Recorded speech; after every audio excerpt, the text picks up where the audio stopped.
Our goals are always the same, and that is play to our potential. Right now, we think our potential is pretty high, but it may be down the road a little ways. We have a lot of young players, some players trying new positions, and so we're going to try to play to potential right away, but it may take a little while. Well, we have 5 players back that started at some point, not necessarily at the end of last year. Matt Tate, senior guard, just tremendous basketball mind, really sees the floor, looking to have a good year. He's been interrupted by injuries each year, and it's held him back.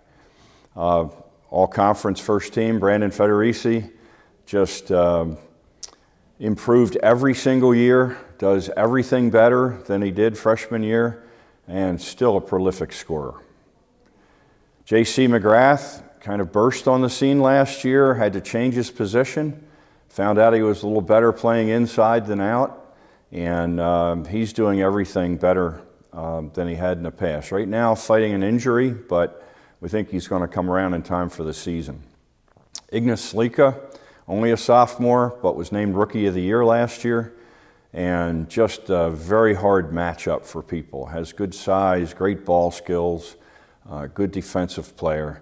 Just very difficult to match up with for the opposition.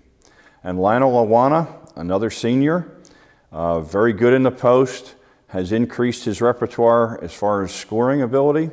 Always a good defender, great at screening and running the offense and doing everything to help the team that doesn't necessarily appear in the stat sheet except in the scoring column.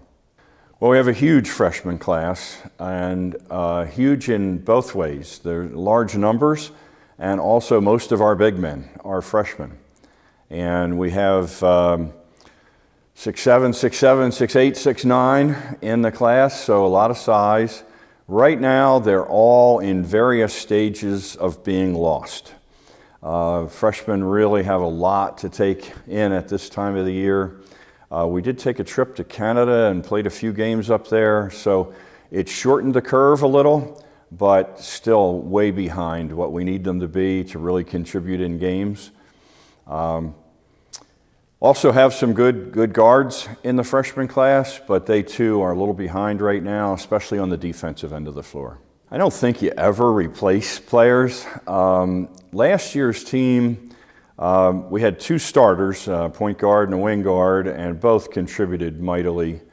Hunter Eggers, very good scorer, great off screens, had increased his ability to both pass and play defense in his years here. Certainly going to be missed terribly. And Jared Wright, who worked for 3 years to get into the starting lineup, and finally when he did, was probably the best guard defender in the conference, really put pressure on the ball, helped everybody in our team on the defensive end because of the amount of pressure he put on the ball. And our spiritual leader, Leor Levy, great size, totally won the Gettysburg game for us, did a little bit of everything, but was as valuable a member of the team as anybody. Well, starting right off, we're going against nationally ranked Misericordia on the road. We had a great game with them 2 years ago here, and they're everything freshman is now a junior and averaging over 20 points a game, and so they're going to be very difficult to play. They put up 85 points a game and just make it difficult. I think at home they're going to be twice as difficult to play. All of the tournament teams are tough. We have Bethany and Alvernia and all teams that had great success in last year's season have a great many players returning.